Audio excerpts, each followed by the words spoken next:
Mi nombre es Manuel Antonio Velandia Mora, soy colombiano de nacimiento, actualmente vivo en España. En Colombia era maestro universitario y también trabajaba con la Fundación Apoyémonos, una organización que trabajaba en el tema del SIDA y con Equiláteros, proyecto colombiano de diversidades y minorías sexuales. Trabajo en el tema de las homosexualidades desde 1976. Soy cofundador del Movimiento de Liberación Homosexual en Colombia con León Zuleta, una persona que fue asesinada por su trabajo en derechos humanos de las minorías sexuales. Fui candidato a la Cámara de Representantes por el Partido Liberal Colombiano y estando en este proceso se incrementaron el número de amenazas de muerte y después fui víctima de un atentado. Lanzaron una granada a mi casa. Por suerte yo estaba en la parte de atrás y pues solo fue el susto y posteriormente daños en la vivienda que se sucedieron, digamos, posteriormente, ¿no? En la medida en que fueron cayendo pedazos de la casa. Después fue detenido un paramilitar, ya está comprobado que es paramilitar, en ese momento senador de la República. Yo estaba dando ese día una conferencia sobre los derechos humanos entendidos como derechos sexuales en Cali, en la gobernación, y una de las personas asistentes, que yo no sabía que era periodista, me preguntó qué pensaba yo acerca de que hubieran detenido a este personaje. Yo dije que si esta persona que se había vuelto abanderada de los derechos de los homosexuales, simplemente como una manera de obtener votos, y había presentado un proyecto muy similar al nuestro sobre los derechos de las parejas del mismo sexo, nos defendía siendo un asesino, yo preferiría que el proyecto se cayera a que un asesino consiguiera derechos para mí. Al día siguiente esta frase se volvió la frase política de la semana, salió en diferentes medios de comunicación y en esa misma tarde recibí amenazas de muerte, no solo ya para mí, sino también para mi familia, y esa es la razón por la que decido venir a España como refugiado político. Un mes después yo me presento para exponer mi caso y solicitar el asilo.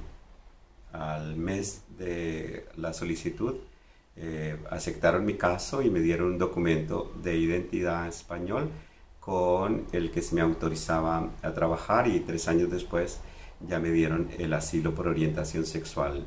Yo fui el primer caso en España en que se reconoce que una persona homosexual es víctima en su país de origen y que esta es la razón por la que se me da el asilo.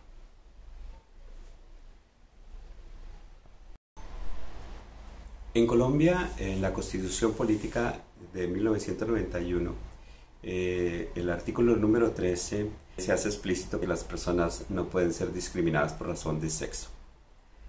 Valiéndonos de este artículo y de un mecanismo constitucional que es la tutela, que se puede interponer ante la posibilidad de que los derechos fundamentales sean vulnerados o que ya exista un riesgo de vulneración. En Colombia, diferentes personas homosexuales y personas que no lo son han ido logrando una serie de derechos. En las revisiones, la Corte Constitucional ha garantizado esos derechos hasta el punto de que en Colombia no hay matrimonio, pero todos los derechos que tienen las parejas heterosexuales las tienen exactamente las parejas del mismo sexo. Eso quiere decir que algo que parece extraño, pero que es muy real, es que en los países en los que se ha hecho una mayor vulneración de derechos a las minorías sexuales, también las luchas políticas organizativas de las minorías han llevado a que haya más reconocimiento de esos mismos derechos cuando hay un cambio político que lo permite. Este no solo es el caso de España, sino es el caso de otros países en el mundo. Para lograr el asilo hay que tener muy organizados los documentos. Yo había traído de Colombia copias de mis denuncias ante la policía, las investigaciones que había hecho la SIJIN, la Policía Antiexplosivos. En mi caso había sido avalado por la Defensoría del Pueblo. Tenía cartas de organizaciones de diferente índole y de organizaciones de importantes líderes sociales y políticos conocidos en Colombia que sabían de mi experiencia de trabajo con las minorías sexuales, en los derechos humanos en general y en el tema del SIDA y las sexualidades. Con esas cartas más una serie de notas de prensa, algunas de ellas fotocopiadas directamente de los medios y otras extraídas de la internet, yo presento mi caso en San Sebastián, acompañado por SEAR y por la Cruz Roja Española. Yo me encuentro en este momento con una situación difícil, y es que la Cruz Roja era su primer caso de asilo político por orientación sexual, entonces no conocían muchísimo cómo trabajar la situación, y tampoco la organización LGBT del País Vasco, exactamente de San Sebastián. Así que se me consigue una abogada de oficio, y una cosa que me sorprende muchísimo es la manera como ella relata mi caso, ¿no? Ella primero me pregunta a mí y luego le responde al policía que está haciéndome la entrevista, como haciendo una traducción de mi situación, ¿no? Yo me doy cuenta que el español es distinto, que algunas cosas que yo digo realmente tienen que ser traducidas al español que se utiliza en España, pero que además parece que yo no le pongo tanta carga al hecho de la violencia que he recibido, de las amenazas, de ser un desplazado, de haber sido víctima del terrorismo, y que ella considera que el relato, aun cuando es un relato real, tiene que tener muchísimo más fuerza.